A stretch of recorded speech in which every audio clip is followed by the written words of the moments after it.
welcome to a very special edition of Tell Me Your Story.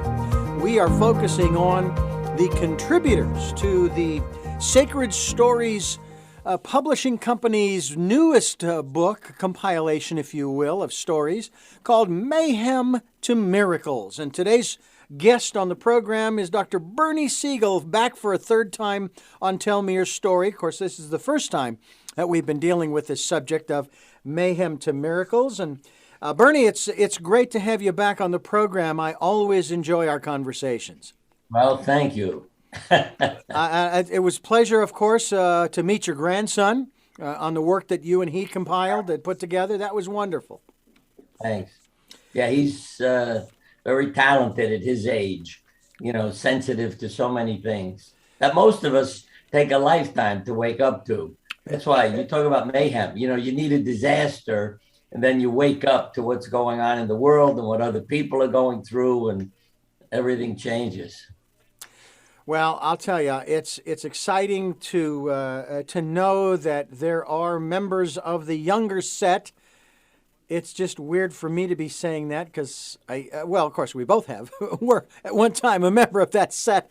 But it's just strange to hear that coming from my lips because I was always the youngest in the group as I was growing up, even into my teens and 20s, because of the folks that I hung out with from the spiritual and metaphysical communities. Let's talk, of course, as we will be doing, about the contributions you have made to this wonderful compendium, if you will, called Mayhem to Miracles.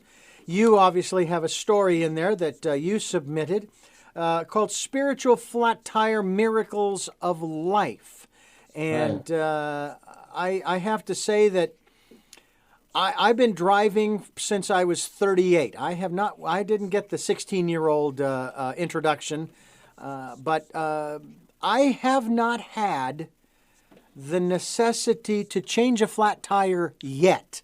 And I know that we're not talking about a literal flat tire here, but I know that it seems as though in life we have them, and it might behoove us to learn how to change them, or at least know someone who does.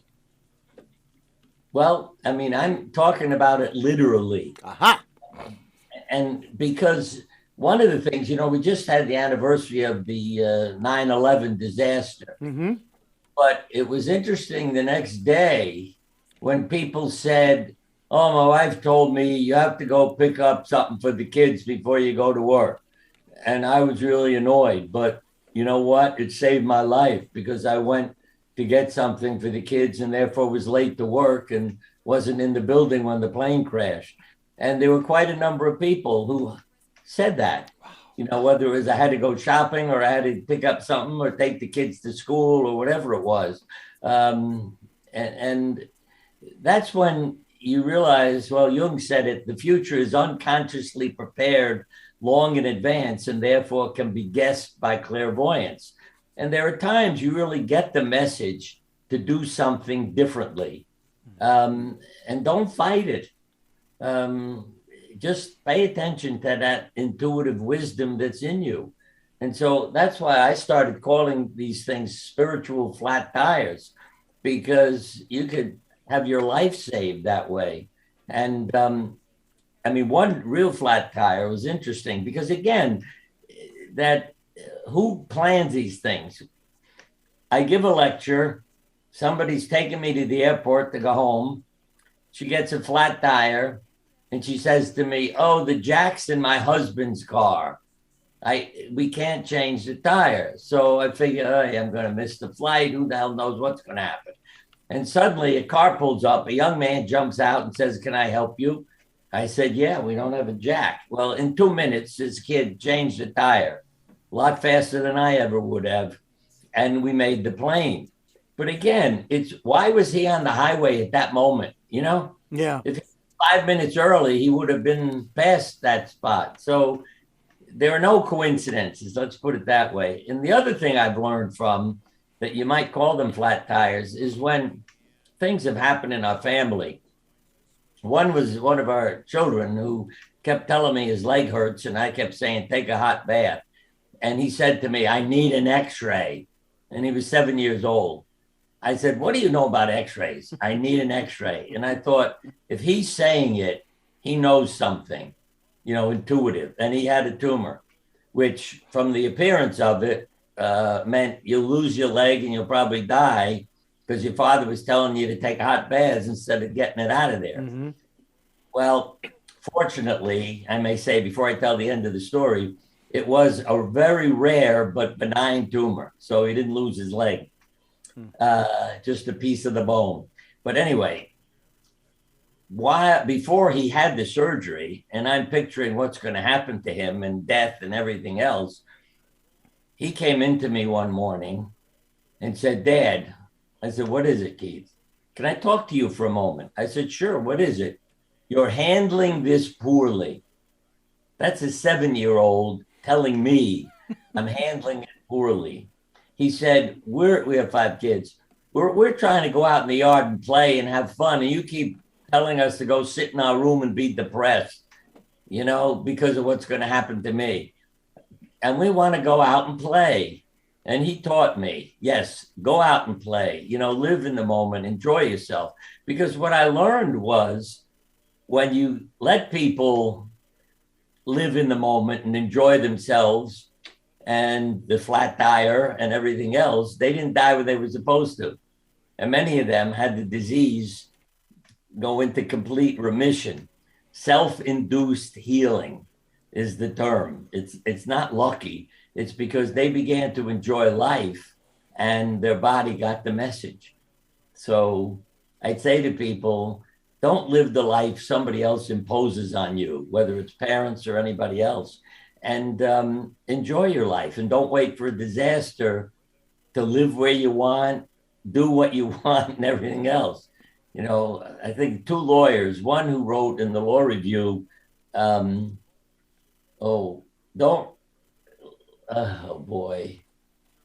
it had to do, here it is. While learning to think, I almost forgot how to feel. And you see, lawyers are taught how to think. And then a tragedy comes and he learns about feeling and doing what makes you happy, and stop thinking about everything. I can't remember what the other lawyers. I know the other lawyer story. He's a lawyer because his parents insisted he become a lawyer.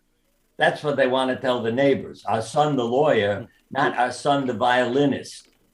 And when he developed cancer, he closed his door to his office and said, I'm not going to be a lawyer anymore. And he got a job playing the violin in an orchestra. And of course, a few years later, he isn't dead.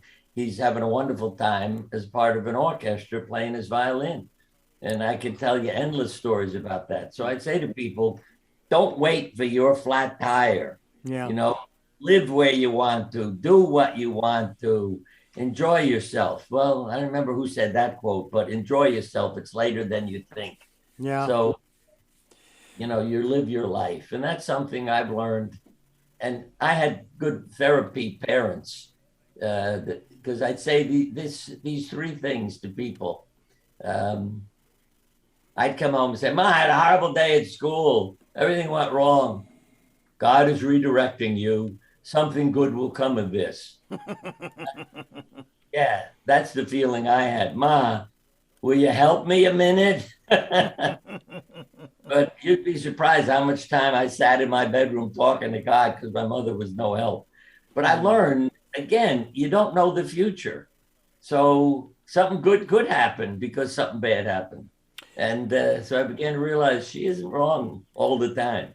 Yeah. And the other is, Ma, I have to decide something about what to do. Do what makes you happy. Yeah. Ma, can you give me a little advice about what's the best choice? Do what makes you happy. And I learned also from people with AIDS, cancer, many of them put signs on their refrigerator saying, let your heart make up your mind. They got in touch with their feelings. And that's what my mother was telling me. And the last was my father's father died uninsured due to tuberculosis, leaving a wife and 6 children with nothing. my father said it was one of the best things that ever happened to me. I said, what are you talking about? He said, it taught me what was important about life. So he learned if you don't want to do something, you say no.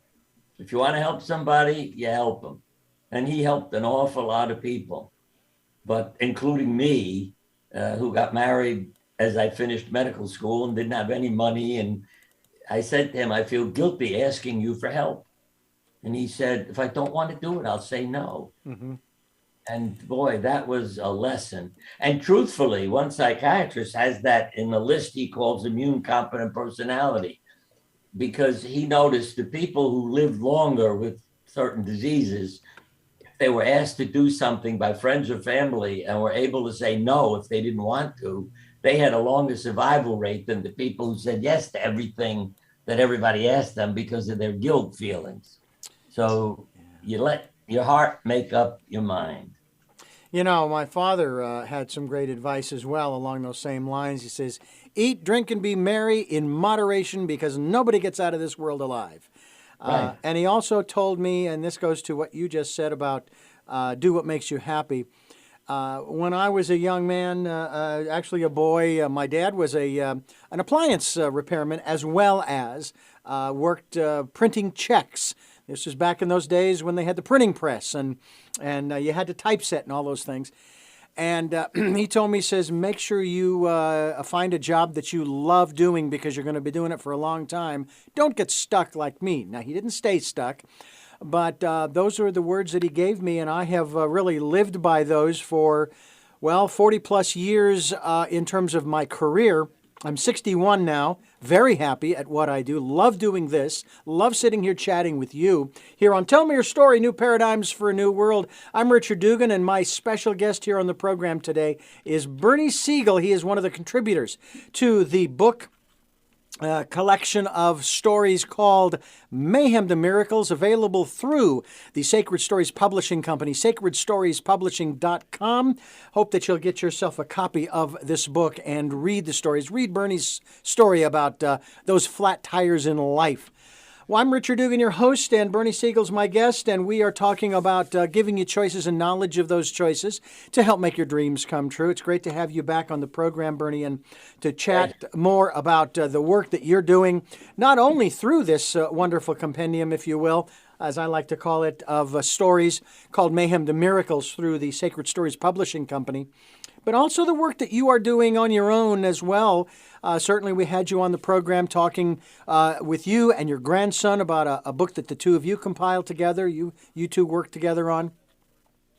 What is right now, first and foremost, on the, I'm going to say, on the heart of Bernie Siegel? Well, right now I'm high on the list, taking care of myself. My wife died. It'll be 4 years in January. I mean that we could do a whole show on. Mm-hmm. She has kept communicating with me. It's just been unbelievable.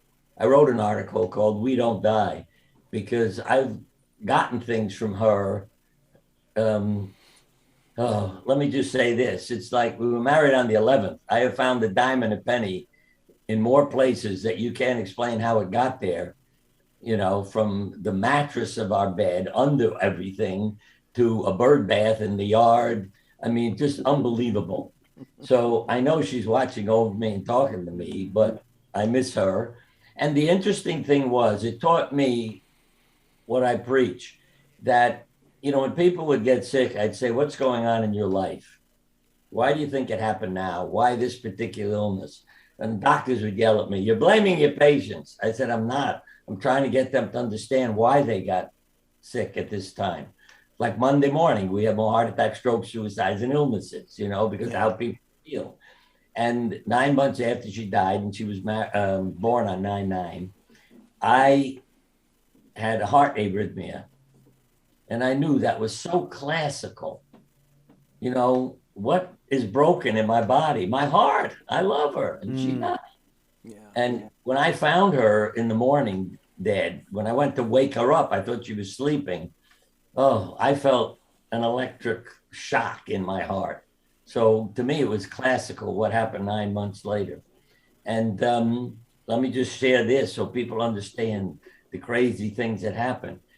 I said she was born 9/9. I go to the emergency room. I hear a voice yell, "Put him in room 9." Then they tell me, "We don't have a room for you in the hospital," which was damn unusual, I thought. The next day we got it. What was the number of the room? 819. Then I look at my wristband, which they put on me as they make me a patient. My patient number is 8, which is a new beginning number symbolically, and then 996633. So everything adds up to 9. And I knew, well, my wife is watching over me. I'm fine. So just relax. I mean, because no matter what went on, and even when they would put me in a room to do some tests, I'd look at the floor and there'd be a dime and a penny lying on the floor of an examining room. Again, it's like, wow. So, she got me through it. And it's a hard part for medicine to understand. You're taking care of not just the head, but the heart too. Yeah. As you said, not just the diagnosis, but the patient's story. And those are things that I saw when I had my own problems, and how it emphasized all the things, and it made me pay attention to patients.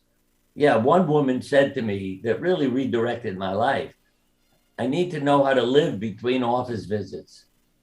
Because she said, "You're a nice guy, I feel better in the office, but I can't take you home with me." So I started helping people to live. And that's what we were talking about a few minutes ago. When you help them live, they don't die when they were supposed to. Yeah. I mean, it's nothing like meeting people you thought are dead when you go out to give a lecture, or go out to eat somewhere, and you meet somebody and say, "Well, why didn't you come back to the office?"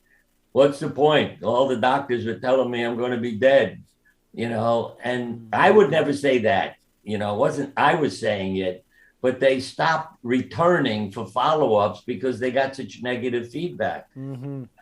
That's why I started support groups where you didn't get negative feedback. You got, survivor behavior. Yeah. So what's the difference? Let me add one more thing. Okay, sure. Go ahead. Always define your flat tire. So if you said, "I just had a flat tire in my life," I said, "What are you experiencing? Tell me what it feels like to have it."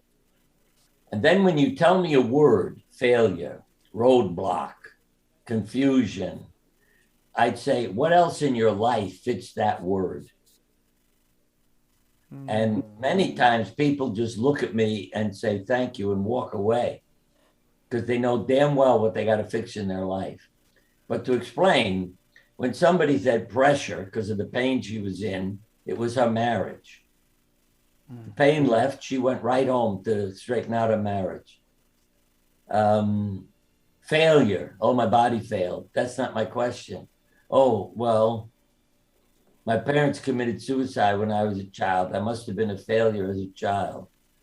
And so you'd hear these stories, and it really told people what they needed to work on. It wasn't me telling them, it was their own inner awareness coming up with that word and telling them. Yeah, years ago, I had vertigo, dizzy spells, and I thought, "Hey, dumbbell, do what you tell everybody to do. What's it like?" "Well, the world is spinning around." I said, "Yeah. Do you ever stop to think about it?" Mm-hmm. You got a wonderful symptom. It makes you lie down. You're doing too goddamn much. You're flying all around the planet, giving lectures. You got to take it easy and rest. And as soon as I, fixed the schedule, the vertigo went away. It was fascinating, because it's like when you live your own sermon, it's true. Yeah, yeah. We're talking with Bernie Siegel, and he is a contributor to the Mayhem to Miracles book that's available through Sacred Stories Publishing. SacredStoriesPublishing.com is the website. I'm sure it's available on Amazon and all the other outlets.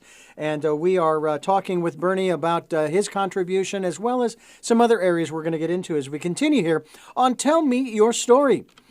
New Paradigms for a New World is what we like to focus on, giving you choices and knowledge of those choices. And Bernie, a couple of quick things, especially in lieu of what you just shared with us. And one of them, I want to ask you, what's the difference as a medical professional, as a doctor who is dealing with people who have all kinds of things happening to them, what is the difference between telling them the truth about their condition versus, as you described it, what was it, survival dialogue or talk? Yeah. Well, you see, there is no truth. I mean, statistics are true when you take 100 people, say, but they're not true when you take one person. So that's the part I learned. And what's interesting, what doctors call a spontaneous remission, Solzhenitsyn in his book Cancer Ward called self-induced healing. Now, why would he use that term?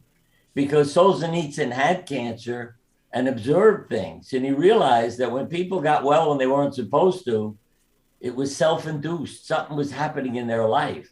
Whereas doctors would say, oh, you're lucky. That's pretty stupid. I learned when people didn't die when they were supposed to say, how come you didn't die when you know, yeah, I mean, just so you can smile again. I called up a guy who moved to Colorado to die in the mountains because that's what everybody told him. You'll be dead in a few months.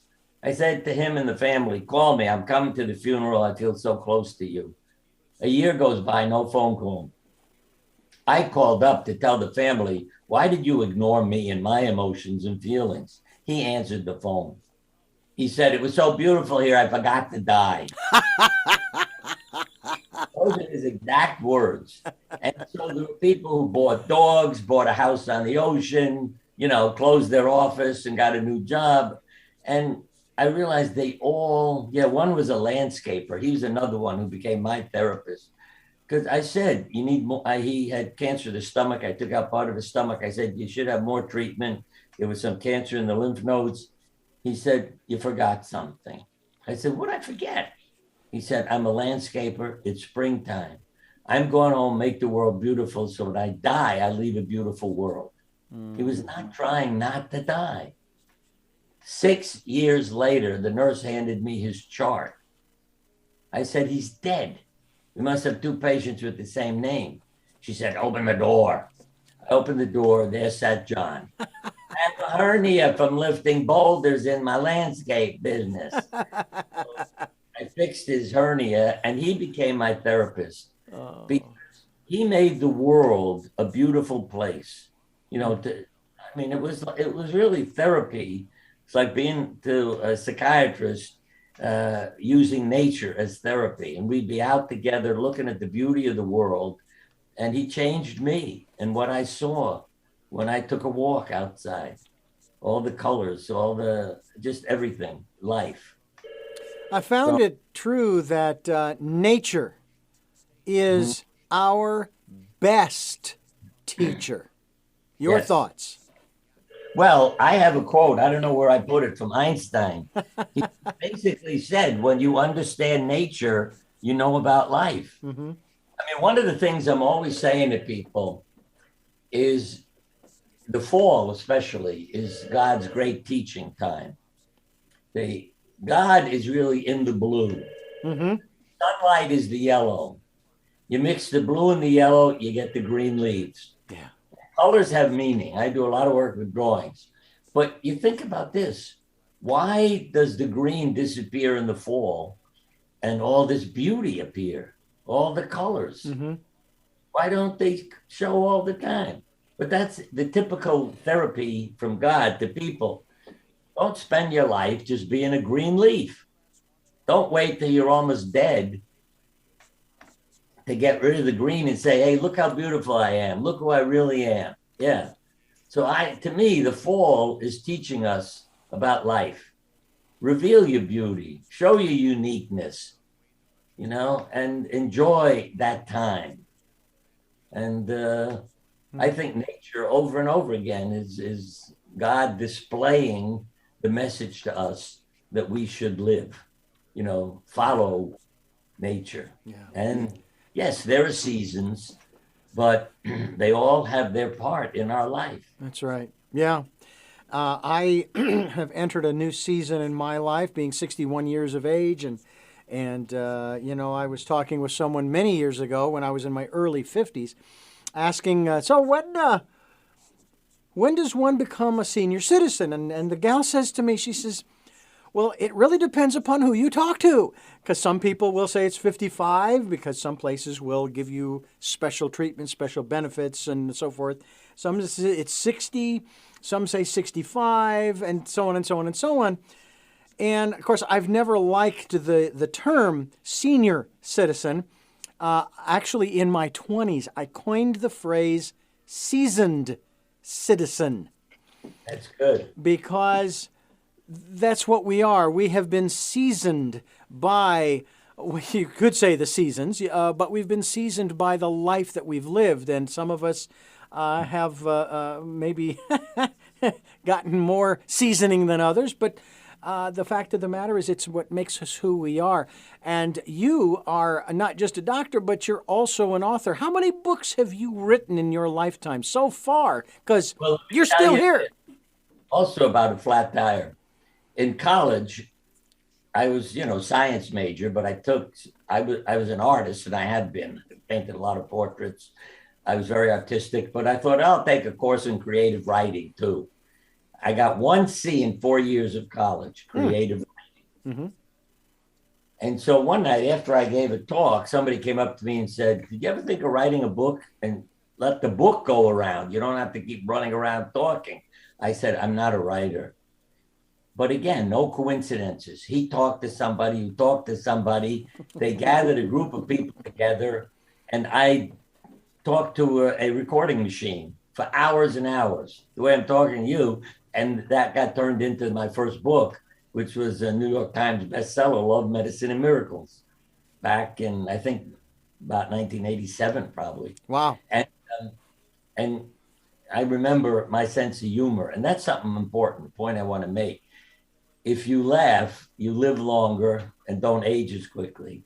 And if you lose track of time, your body doesn't age.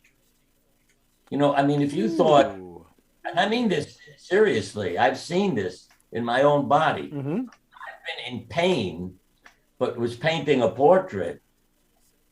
I realized you just stood up for 3 hours. How did you manage to do that? Well, I was painting the portrait I was creating. I had no sense of my body or time.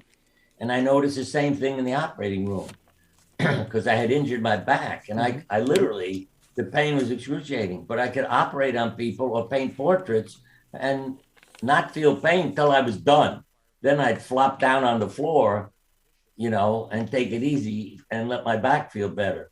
But that showed me again how much the body is affected by what's going on in your mind and your attitude and everything else. So I'd say to people, do what makes you lose track of time and you won't get older.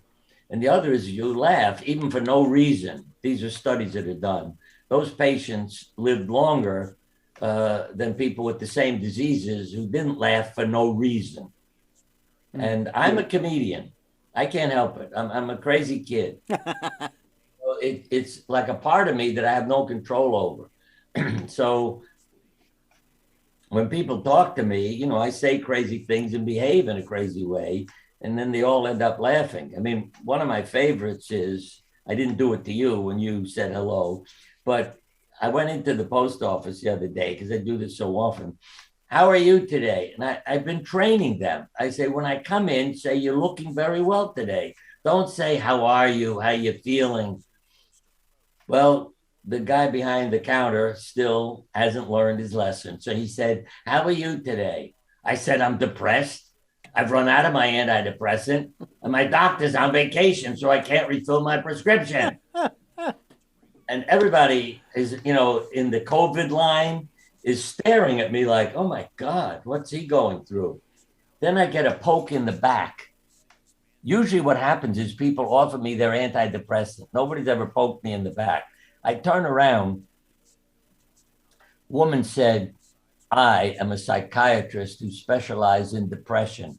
Here's my card. Maybe I can help you. I busted out laughing. And everybody's looking at me. What are you laughing about? She's trying to help you.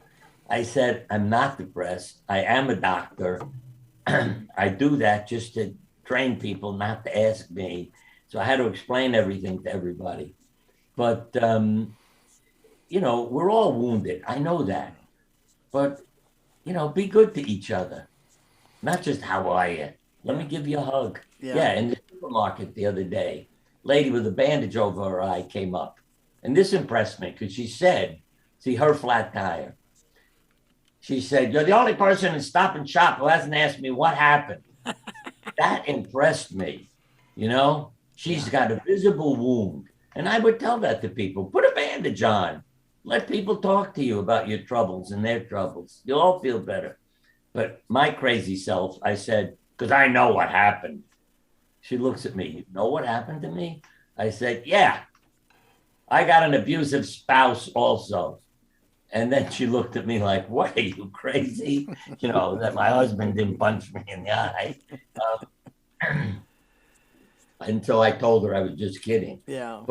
But I was really impressed. And I tell that to people. You want to get more compassion? Put a bandage on. Yeah. It doesn't matter what's wrong with you. Put a bandage on your arm. And watch how many people say, oh, what happened? How you doing? How you feeling? Yeah. We're all. And the trouble, again, when you talk about doctors, when I wrote articles about my experience and sent them to psychiatry journals, they came back saying it's appropriate, but it isn't interesting. When you sent it to medical journals, it came back saying it's interesting, but it's not appropriate. And that's the sickness of medicine. They're not treating a person. They're treating a diagnosis. You got an emotional problem, psychiatric problem, you got a physical problem, but they go together. You can't separate it.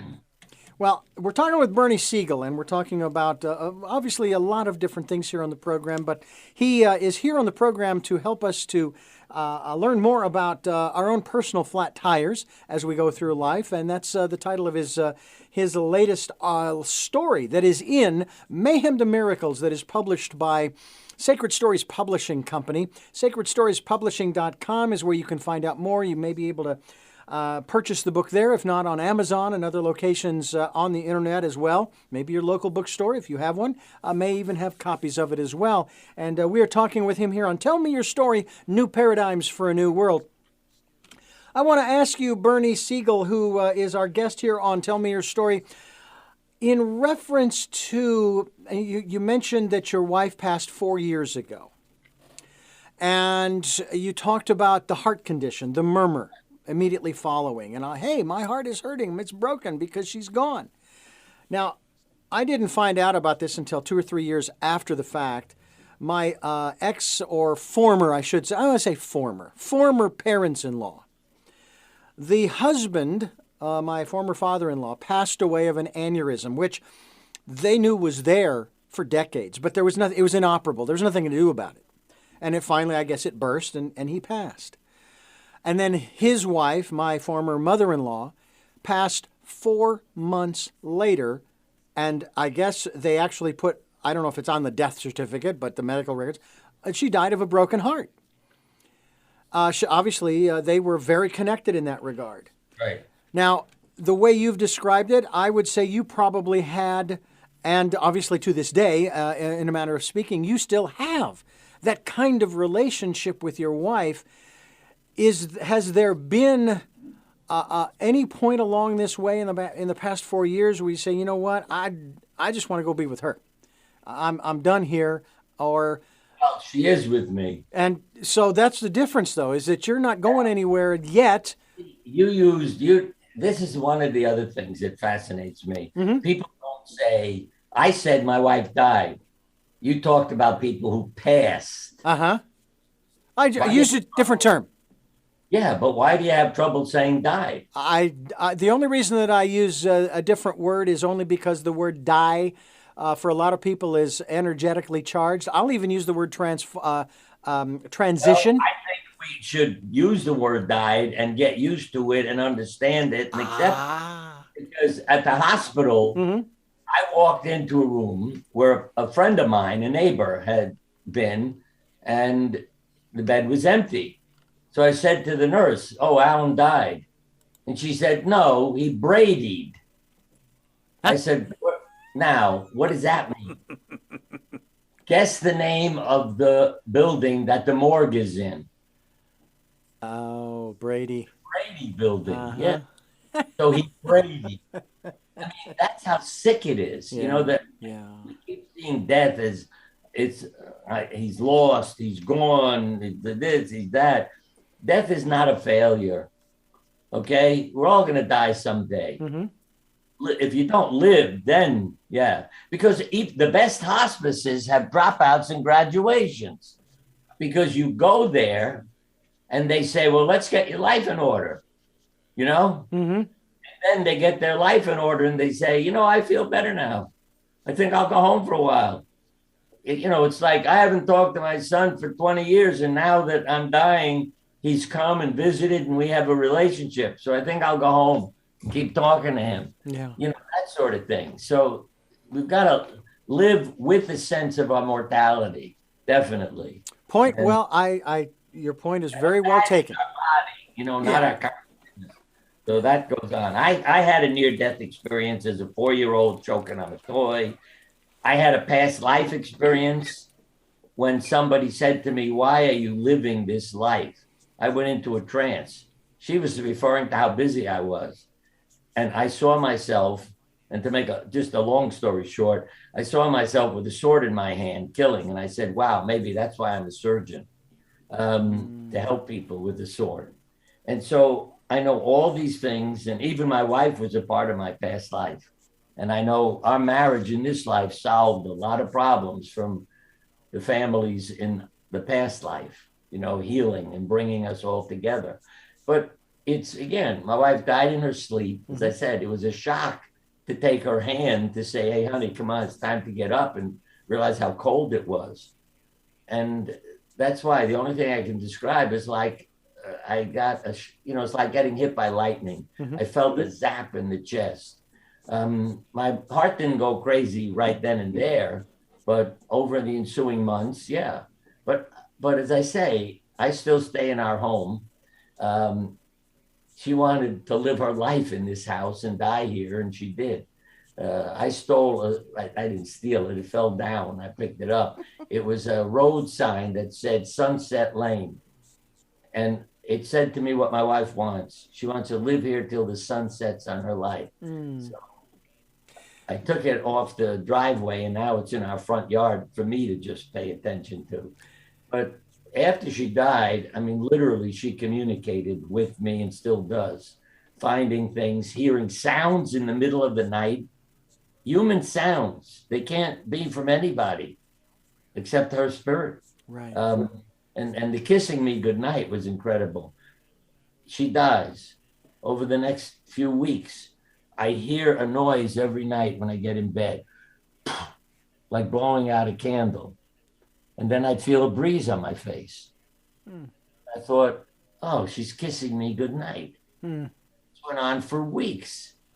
I may have pets in the house, but they're not climbing on my chest and, blowing on my face. They're not even in the room. So, finding these things and these signs, and even to our 5 kids too. One that was mystical the other day, my cell phone disappeared. I couldn't find it. I called it. I don't hear it ringing. I can't find it anywhere. One of our kids came over, searched the house. He said, I can't find it. It's gone. And he jumps in his car and drives away. 5 minutes later, he pulls back up to the door. He said, Dad, I heard Mom's voice. She told me that your cell phone is sitting on a chair out in the yard. I live in a very wooded area. And I went up there to the chairs, and here's your cell phone. Now, I did not sit there. I didn't drop my phone there. I don't know how the hell my wife found my phone and put it somewhere, but he heard her voice, and that's what makes them believers. And they don't say, oh, our father's crazy. You can't believe all the things he says. But then when something happens to them, then it's like, oh, okay, we won't question that anymore. All those symbols and numbers and things that show up. So I have paintings that I did of her around me in the house. And so I'm always talking to her. I play certain songs that mean something about relationships, love, all kinds of things.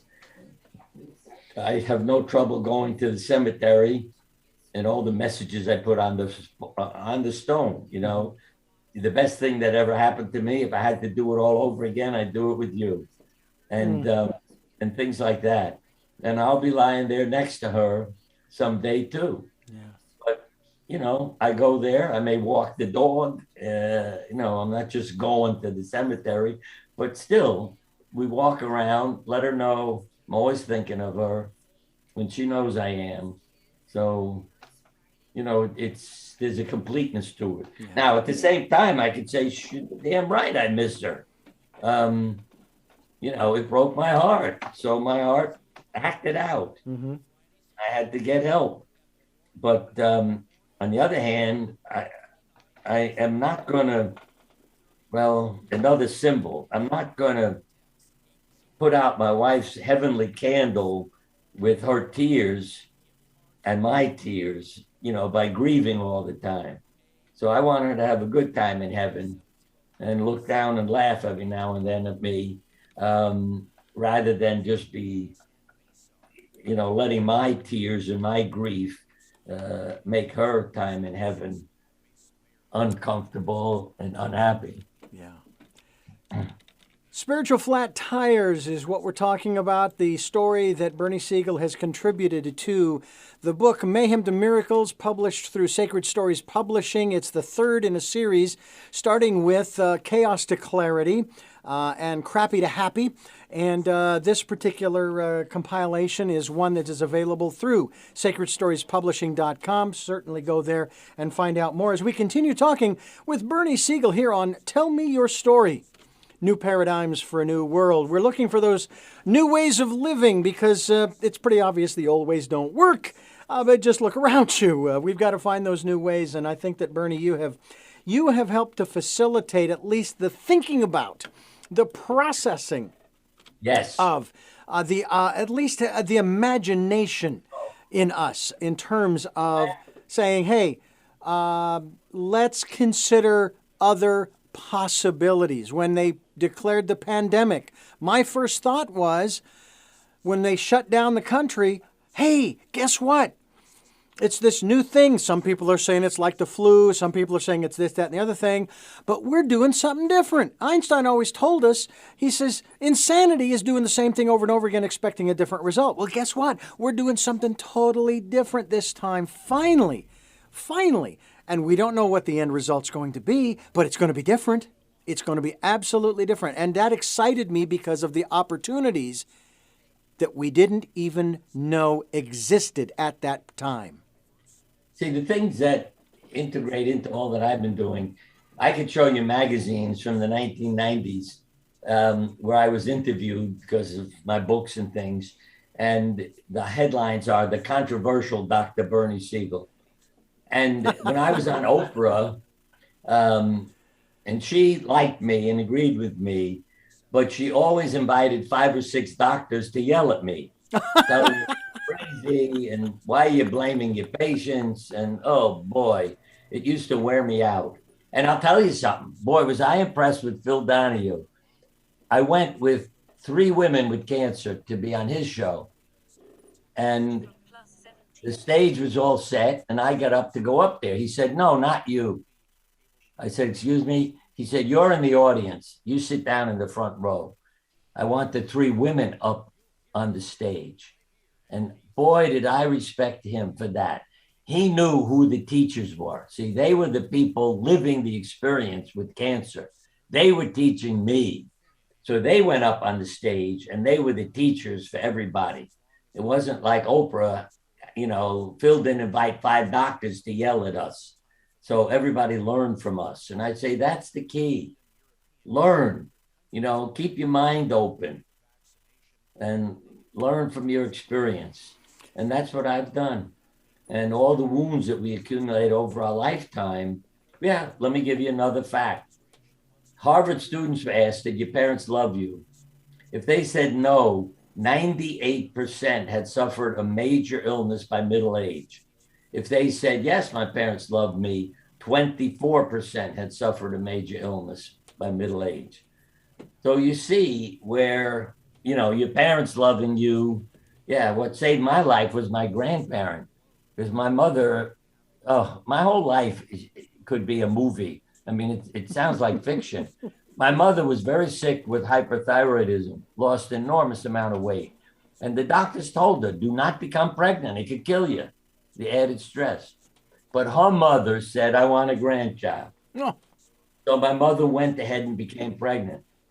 And then her body was so weak, she couldn't deliver the child. She said, I was in labor for weeks. And they finally said to me, you won't survive a cesarean section. We have to get him out. So they did what I know at that time was called the high forceps, because I didn't learn this till I was an adult. There are no pictures in our album of this battered kid, which my mother described as a purple melon. She said, that's what they handed me, a purple melon, not a child. Put you in a carriage, covered it, and hid you behind the house so it wouldn't upset anybody. So I said to her, when I, as a doctor, knew all these things, because if you look through the family album and you see a covered carriage, what would I think? Oh, I was sleeping. But I said to her, how the hell did I survive if nobody's touching me and massaging me and loving me? And she said, oh, my mother took you, poured oil all over you, and pushed everything back where it belonged 4 and 5 times a day. So I realized I was then the most loved kid on the planet. My grandmother's loving me. And let me tell you how that stays in our bodies. 50 years later, for the first time, because the male massage therapist was so busy, I said, sure, it's okay if your wife does me. You do my wife and your wife will do me. A woman massaged my shaved head. I went back to being an infant. It was like my grandmother's hands on my shaved head. It was incredible, wonderful experience. So I opened my eyes completely at peace. And what do I see? 20 people standing around staring at me. I said, what the hell's going on? I'm getting a massage. Her husband said, we thought you had a heart attack or a stroke. We couldn't communicate with you. You were gone. I said, yeah, I became an infant again. Because let me tell you the story of my grandmother's hands. But that taught me another thing, see how our life is stored in our body. And that's why if you store up love, what a difference it makes. If you store up the hatred and resentment and bitterness, the Monday morning syndrome, all those things take their toll of you. Yeah. It's interesting that you talk about these things like this because, again, without harping on this, 61 years of age, and I have been fairly healthy most all of my life. These last couple of years have been rather interesting, to say the least. A year ago, July, I was diagnosed with type 2 diabetes. In less than a month and a half, gone. Because, number one, I used to have a really, I used to say horrible sweet tooth, and I drank sodas. Now, I drank sodas as a kid growing up when I bicycled, when I delivered newspapers and all of that, but at least I was exercising, so I didn't gain weight. I was constantly moving. But my blood sugar went through the roof. I mean, we're talking A1C at 11.2, and when they tested me when I was diagnosed, I was 544. That was my blood sugar reading on that day. And the doc says, "Oh, Richard, it's a long journey, Richard." And I said, no, it's not. I know how I got here. See, it started with the pandemic. See, my blood sugar had been normal for so many years before. I said it was a pandemic. What did we all go to? Most people go to when they called the pandemic and say, you got to stay home and just only go to the store if you absolutely need to. We ate comfort foods, sugars and carbs. And that's basically what my wife and I did. So I turned it right around, and I've been free and cleared of it. As a matter of fact, my last physical, which was in September 2021, the doc actually, and how many times have you ever said, it's a miracle to any one of your patients who have overcome whatever it is? Well, he used that word. And then in the final notes of my recent physical, he said, "You wouldn't even know you had type 2 diabetes. You wouldn't even know it." And my blood sugar, I still have the meter. I still stick my finger every once in a while just to kind of just make sure. I don't drink sodas. Haven't had a soda since July 23rd, 2020. Not one. And I lost like 10 pounds during that process. But then this year, 2021, August, my gallbladder got real infected and I had a gallstone the size of a golf ball. So they ripped that out. By the way, it happened during the Olympics. So I said, yeah, I have a gold medal in gallbladder clean and jerk. You know, and then I find out that I'm one of 5 in my family of 8 who do not have their gallbladder, which is fascinating. Whether it's genetic or not, I don't know. All I know is I'm glad it's gone because it was kind of hurting. I thought it was indigestion. You know how most guys, they say the pain in the body? It's indigestion. Yeah. But, yeah. It took out gallbladders, right? Yeah. Now they do it through a little hole. And my gallstone was so big, they actually had to make the hole bigger. But I got to tell you, even when I was diagnosed there in the emergency room, they'd run the tests and everything, I wasn't scared. I was feeling really good aside from the pain, thinking, okay, we'll get this done and then I'll move on. I mean, I was ready to start moving stuff around the day of the surgery, and they said, don't you dare. But health, the old saying, if you have your health, you have everything. And you as a doctor, medical doctor, probably really try to reinforce that on your patients, especially if they're in pain. What's your definition of health? Those are the people who impressed me. Yeah. What's her name? Oh dear, blind and deaf. Oh, Helen Keller. Helen Keller. She's one of my teachers. Reading her books. Mm-hmm. See, because how many people who are blind and deaf from the time they're 3 years old are going to be happy and teachers and not be mad at God? And that's why reading her words are incredible. So she never felt that God was punishing her or that she did anything wrong. If you you could say, oh, my gallbladder, I must have sinned. God gave me a gallbladder. It's ridiculous. No. There's a personality to healing. Yeah. And people have to understand that. Survivor personality. So it's important to understand and not get into the guilt, shame, and blame stuff. Yeah. And so I learned from the survivors, and say, hey, how come you didn't die when you were supposed to? And wonderful stories that come from them. So I try to live it. Yeah. Having a pet in the house. Yeah. A doctor in Australia. People had a heart attack. He looked them up a year later. A dog in the house.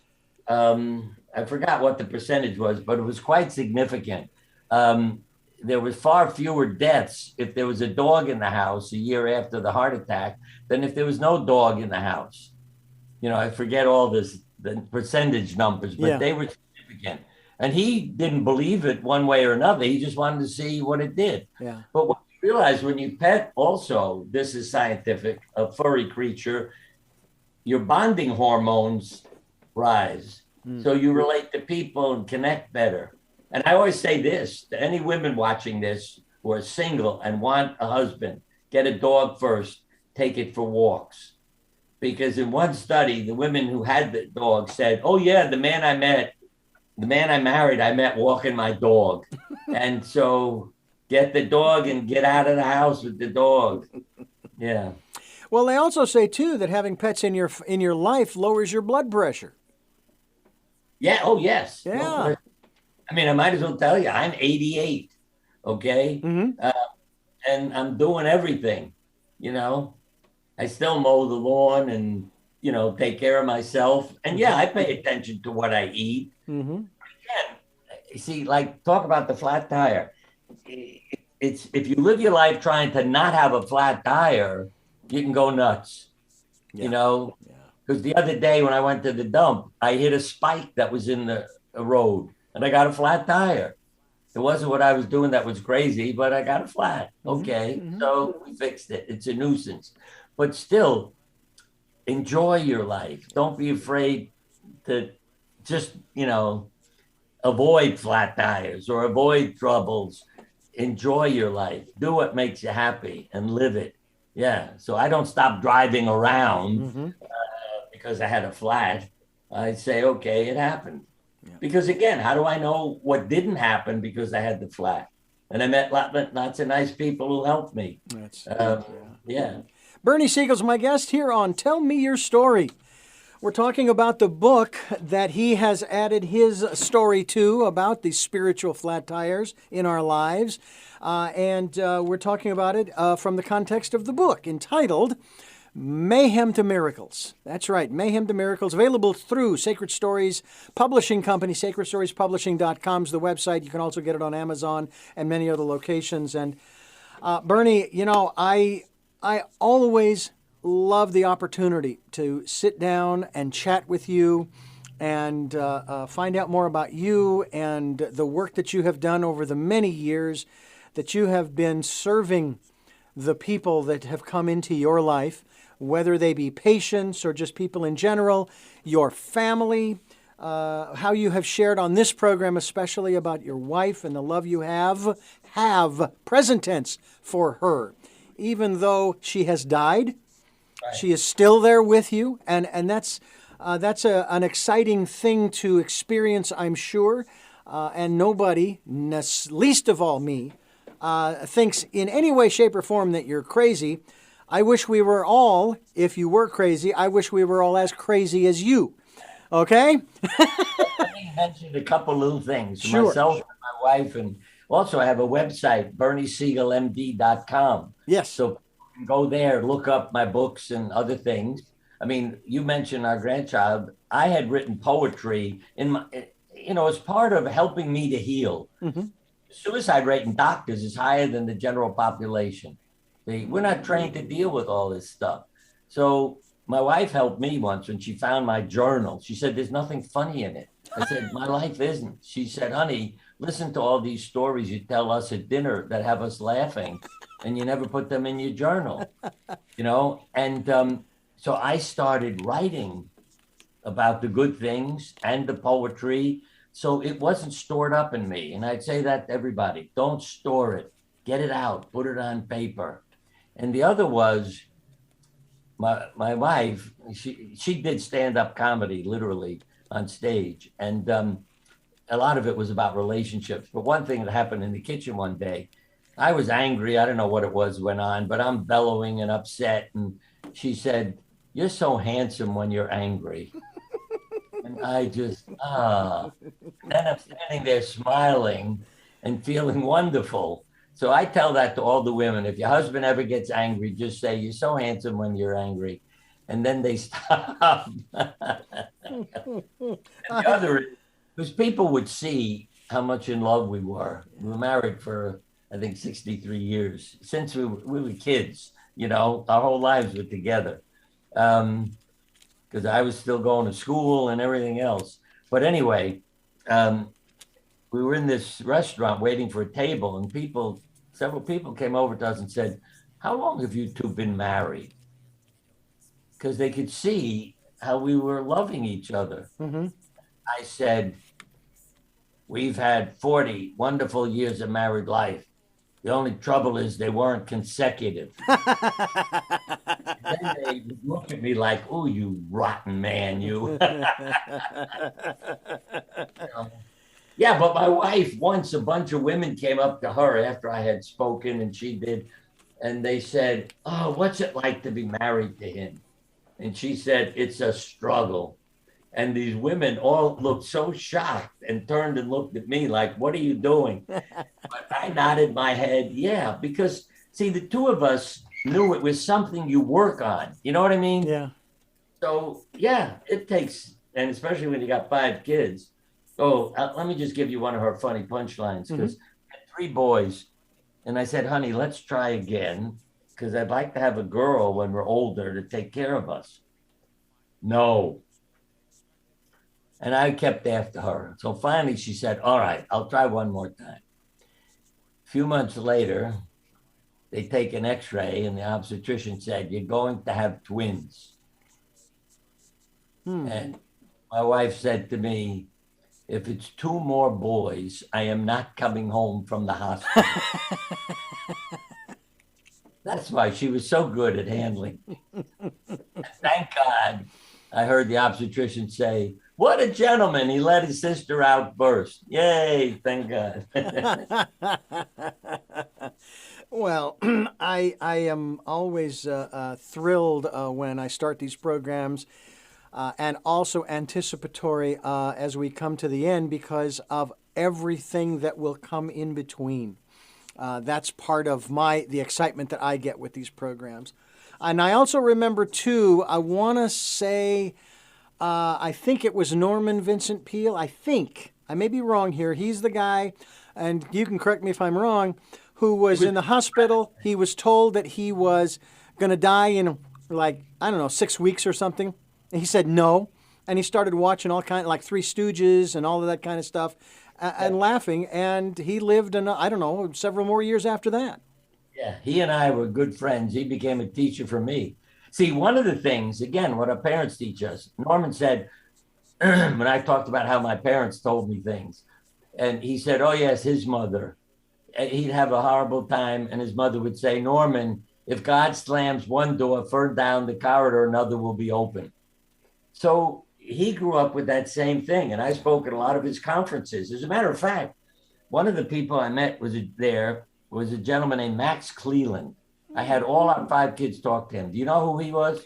The name does ring a bell. Yeah, he became a United States Senator, but he picked up a hand grenade in Vietnam he thought had fallen from his belt, and it was a live grenade. Oh, Lord. Falls off arms like, I mean, he couldn't do anything without help. But he was such a wonderful teacher about life, living. Yeah, he had one hell of a flat tire. Yeah, really. Our 5 kids, because we all went to the conference to be a part of it with Norman. And Norman's wife would introduce him by saying, here's Norman, not some big half hour, what a wonderful man. Mm-hmm. So my wife, I mean, we lived a very similar lives. Yeah. But, Max was there, and I said to our kids, every one of you, go and talk to him about life, because he can teach you with what has happened to him. And here he is, teaching other people, became a U.S. Senator. I mean, he was just an inspiration to everybody. It's again, like a Mother Teresa, Helen Keller, all of them, that what we're here to do. And I find that when I help somebody, I feel good. Yeah. And it's taught me, maybe one last message to people. I don't know how much time you have. It's about forgiveness. Because I've helped a lot of people who never repay me. And I'm talking about, a lot of money. Yeah. And they give you handwritten notes. I'll pay you back in so many days. I just need this. It's an emergency, blah, blah, blah. I say, all right, I'll help you. And you never hear from them again. And I don't mind the people who do that and call you up and say, I am so sorry. Everything has gone wrong. They're still your friend. They're still talking to you. But it's the ones who disappear, never answer your phone calls, your emails, or anything. And I have learned, they have been my teachers too, about forgiveness. And that's something that I have really worked on and feel so good about now that I'm not mad at those people, because they've given me a freedom in my life. Instead of they're burdening me, I'm free. I've done something for them and I'm free. And I got to tell you this true story. It's in one of my books called Love, Animals, and Miracles, I think. But I brought a pet rabbit in our house because our house was like a zoo. We had all kinds of creatures. And people told me, keep it separate from your dogs and the other animals until they really get to know each other. Well, after about a week or 10 days, I stepped out of the house, came back in and found out one of the dogs had grabbed the rabbit. I thought they knew each other and wouldn't happen. And I felt awful. and the rabbit needed veterinary care and so forth. And what had happened was the dog was out in the front yard and came in through the pet door and got the rabbit. Well, a couple of weeks later, because I would always go out in the front yard to bring the rabbit in at night, because I was worried if, some predator jumped the fence. I wasn't worried about the cats and dogs. And I'd go around calling the rabbit, whose name was Smudge. Smudge, Smudge, because I knew she didn't want to come in, so she'd hide. And I went out that night and I couldn't find her anywhere. I'm looking under every bush, behind every tree. I'm about to give up, and I see the dog, whose name was Furphy, lying on the ground. So I go over to pet him, and I notice something. Wait a minute. I see some black fur. And I realized, let me go over and pet him. Smudge was lying underneath him to hide, and they were best friends. That blew my mind. Here he has attacked her, threatened her life, and who is she using to hide under? This big dog. And he's taking care of her now. And that, to me, whenever I think about forgiving, you want to give yourself a break, forgive. Use that example, how that rabbit could forgive that dog and they become best of friends. So that's what I try to do in my life now. Forgive people and become friends with them. Yeah. I mean, some of them don't want to be my friend still. They're afraid of me now. Sure. But I let them know I love them and bless them. Yeah. I think one thing to add to that is also to forgive yourself. Good one. Because, we hear many, many stories about how people will... I still remember the story of this one World War II vet who actually flew all the way to Japan to forgive his jailer. And I think that it was very hard for the Japanese jailer, former jailer, to accept, but I think he finally did. But it's healing not just to forgive others, it is even more healing to forgive ourselves, to put down that burden and say, look, I only did the best that I could with what I knew at the time. And it's most of the time that's the case. That's why you can say, well, it's what the Bible teaches us. Yeah. I mean, we just had some Jewish holidays which are teaching that lesson. Yeah. Say I'm sorry to the people you've offended. You also forgive yourself. That you take these steps and heal and don't do those things again. There you go. Again, if you have a flat tire, learn how to avoid another flat tire. Watch where you're going. Exactly. Use that symbolism and keep your journals and deal with your feelings and let people know. As I say, I love you too. Yes. Because I have learned that saying I love you is a powerful weapon. I have literally done this with violent people on the street because I know they have not grown up with love. And there was one violent young man that the cop wouldn't talk to because I said, he's screaming and cursing. And the cop said, it's not my job to tell him to be quiet. I couldn't believe a cop would say that. I went over to him with the family yelling, he can have a gun, he can have a gun. I said to him, and this is in one of my books, 365 Prescriptions for the Soul, because I had forgotten about this until I was rereading my book. It happened many years ago. I went over to him and I said, I want you to know something. I love you. I'm sorry your parents don't. He stopped screaming and drove away. And so I've done that in the street. I don't know what's happening in your life. I just want you to know I love you. Yeah. And every time I've done that to some violent person, they've stopped and walked away. Yeah. And so I'd rather give it a shot, and let them know I really care. And hopefully that it'll change them in their life. On this special edition of Tell Me Your Story, Bernie Siegel, my guest, contributor to Mayhem to Miracles.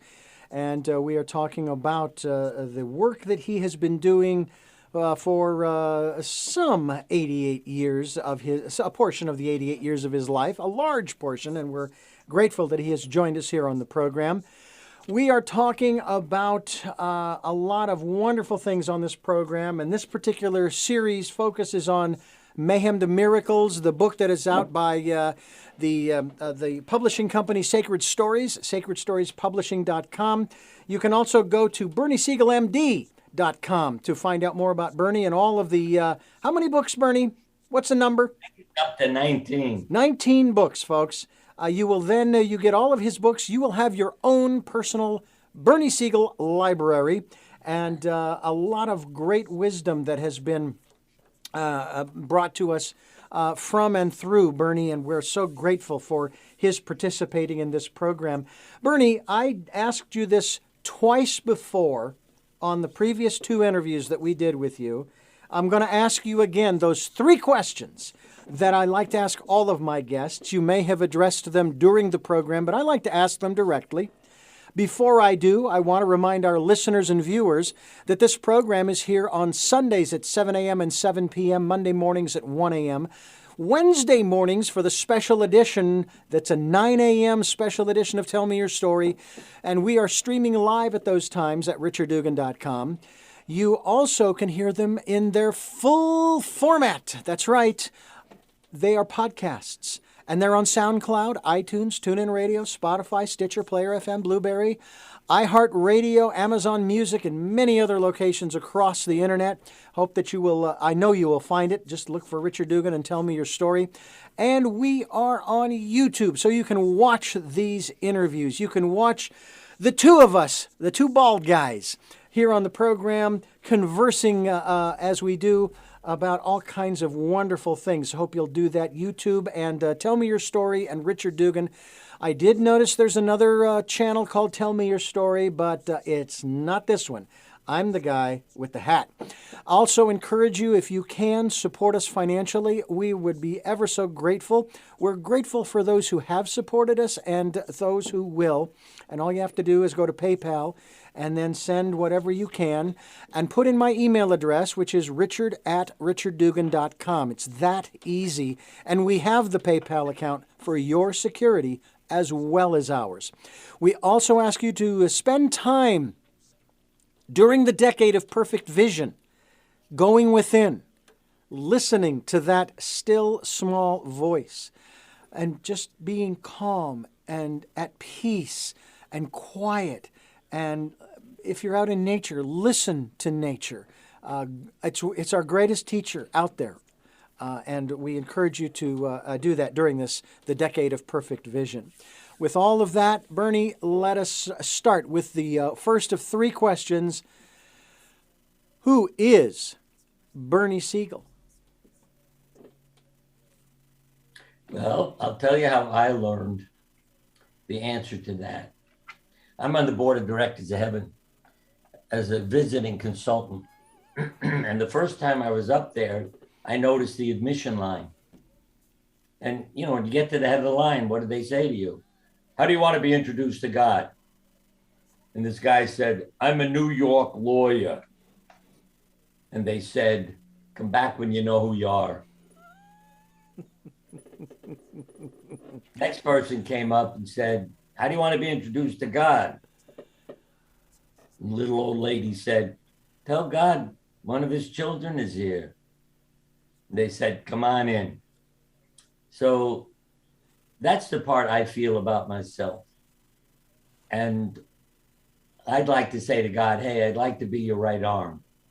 I mean, I literally, that's a whole other show we could do, have an angel named George. People have seen him. See, I don't prepare talks. George gives them. I do the talking.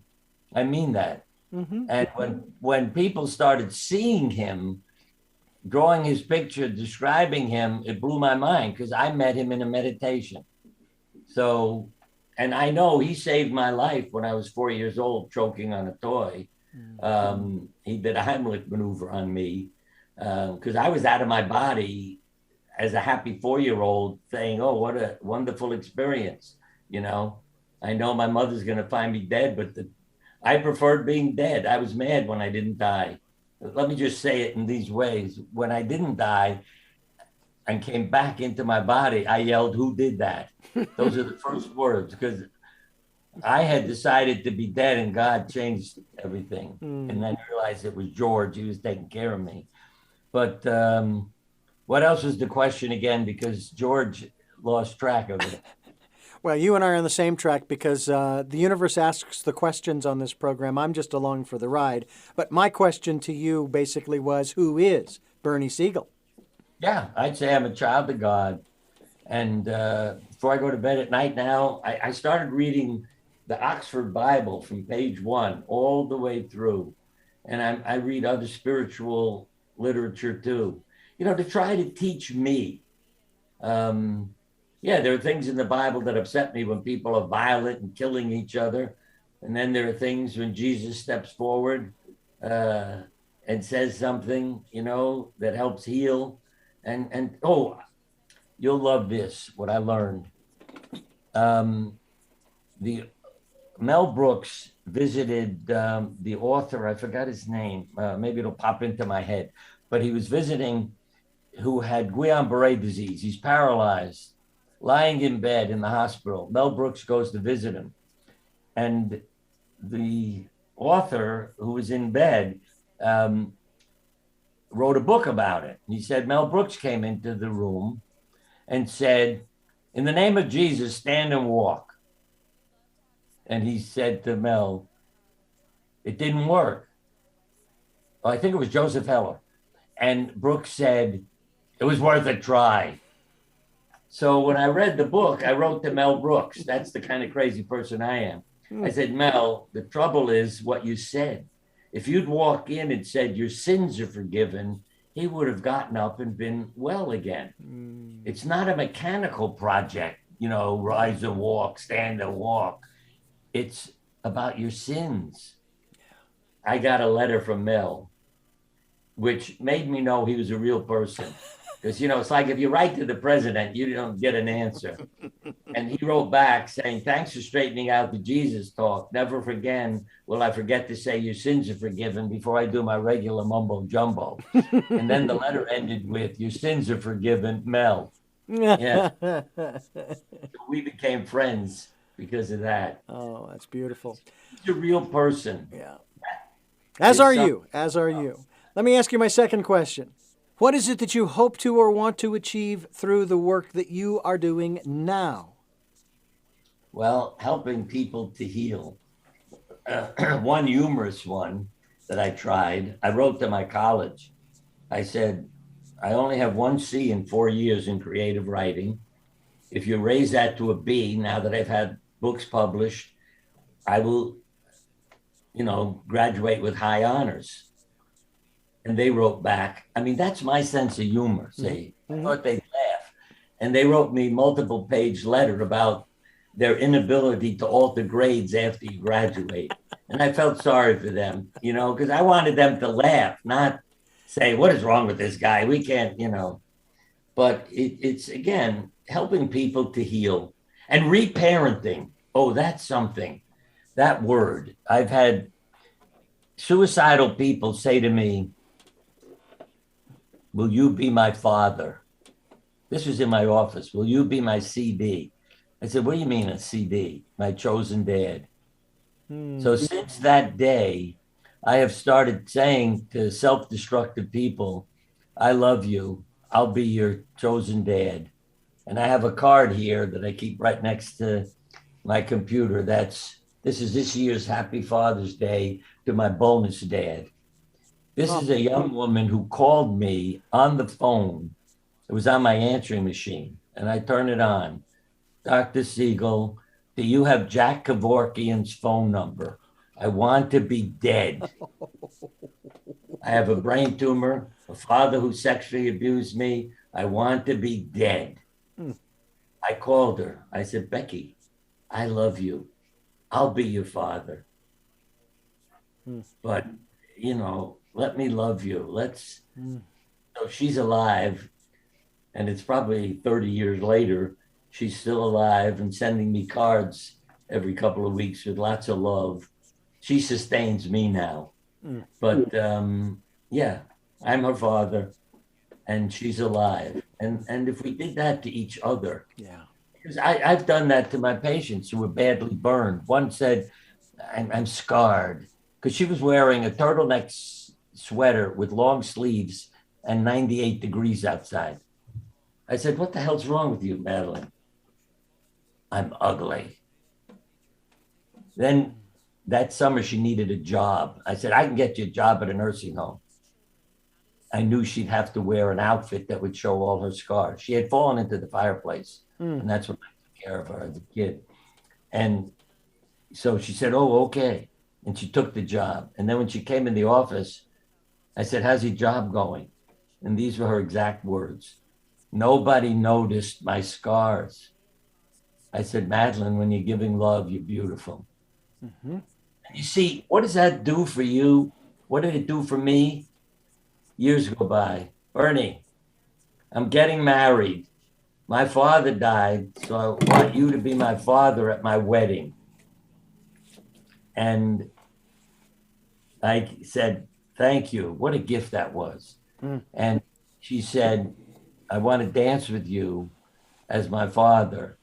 And they played through the years, Kenny Rogers, you never let me down, you turned my life around. And that's what makes your life worthwhile. Absolutely. So that's what I'm trying to do all the time. I know people are wounded. I try to, be forgiving and help myself. So yeah, I work on myself too, as I said. If I find myself getting angry at somebody or something else, but I and my dog is named Rags. I would tell people to look up a poem entitled Rags because it teaches you about life. So I'm always giving symbols. It's because it's a story about a soldier who goes home from the army, goes to medical school. That's why it walloped me. And who does he see cut open on the table? The dog that saved their lives on the front, Rags. Yeah. And what does he learn from that dog, say? So I'm learning from our rabbit, from our dog, from all the animals. And our house was a zoo. I mean that literally. Veterinarians used to give us all these exotic pets nobody wanted. And with the 5 kids, we had handled people to take care of them. And again, the affection. All the eggs were hatched in the house in incubators. We had ducks, geese, all kinds of creatures, exotic pets. This place was a zoo. People thought I was nuts because they'd shout about there's something running across the floor in the living room. I said, yeah, don't be upset. That's the pet. That's a pet? Even mice, everything. But anyway, what was I telling you? What you wanted to achieve, what you hoped to or wanted to achieve through the work that you're doing now. No. It was about the eggs. The eggs. That's right. They were hatched in the house in incubators. Yeah. Our kids were their parents. And when the kids went to school, the ducks and geese used to try to get on the school bus. They would walk down the driveway and try to jump up onto the step, and the drivers understood what was going on. So they didn't scream at me, you idiot, what are you doing? I got to get the... Yeah, that everybody was touched by that love and affection that these animals had. So, we had goats and all kinds of creatures fenced in, but they all thought they were family. So I used to warn people to be careful, because they may, if you feel hoofs on your back, it's somebody standing up. That's right. That's right. Yeah. Well, let me ask you my final question before we wrap this up, and that is, what is your life's purpose?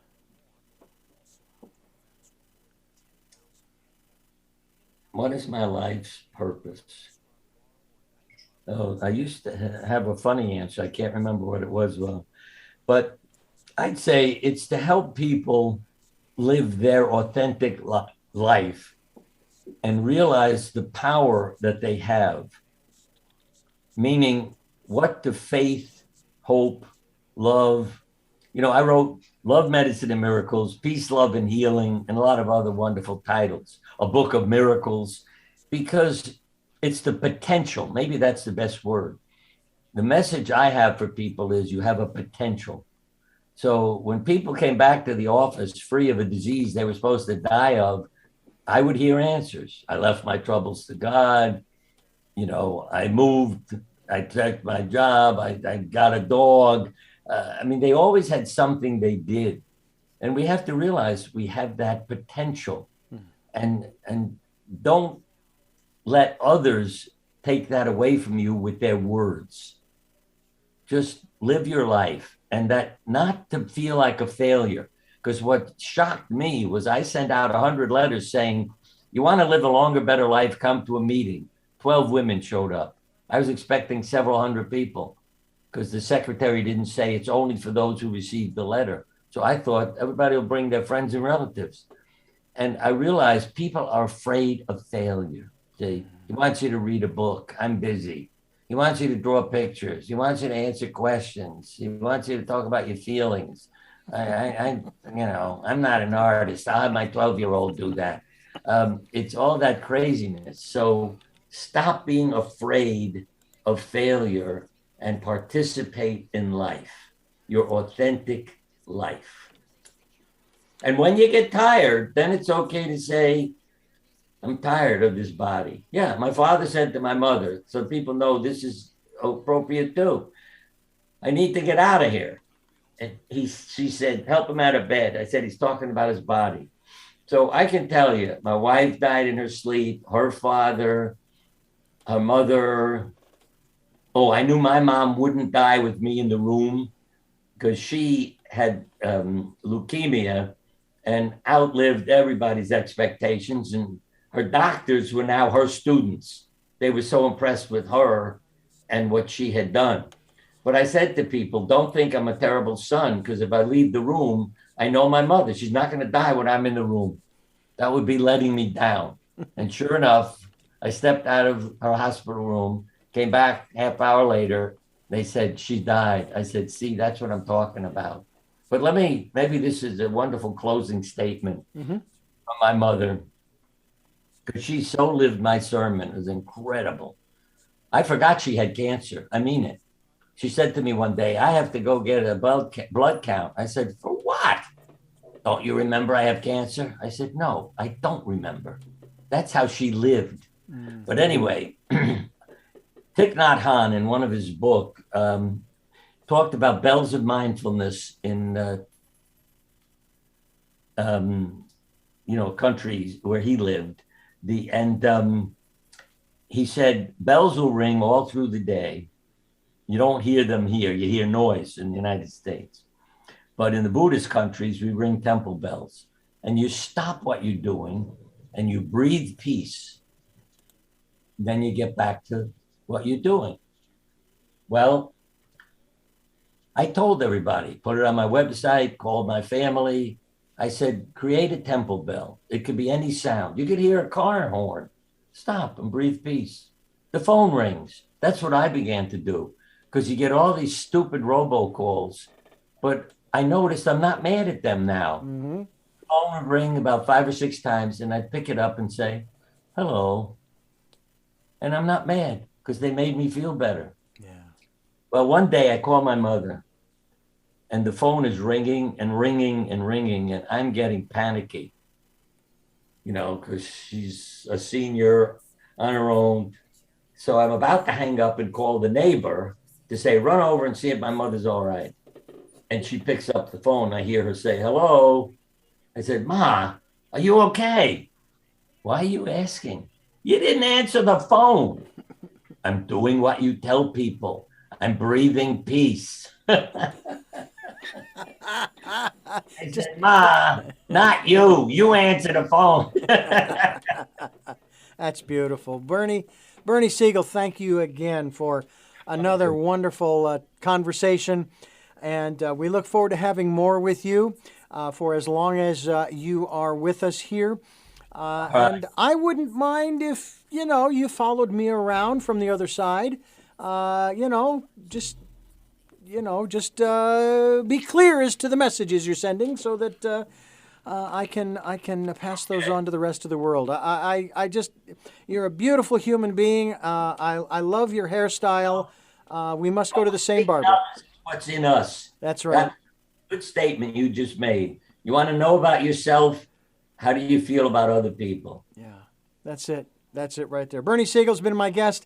Again, the book is entitled Mayhem to Miracles, and his story is Spiritual Flat Tires. And we hope that you will pick up a copy at your bookstore, Amazon, or go to sacredstoriespublishing.com. I'm Richard Dugan, and I thank you for listening and watching Tell Me Your Story, New Paradigms for a New World, as we give you choices and knowledge of those choices to help make your dreams come true. And until our next broadcast, podcast, videocast, love to love.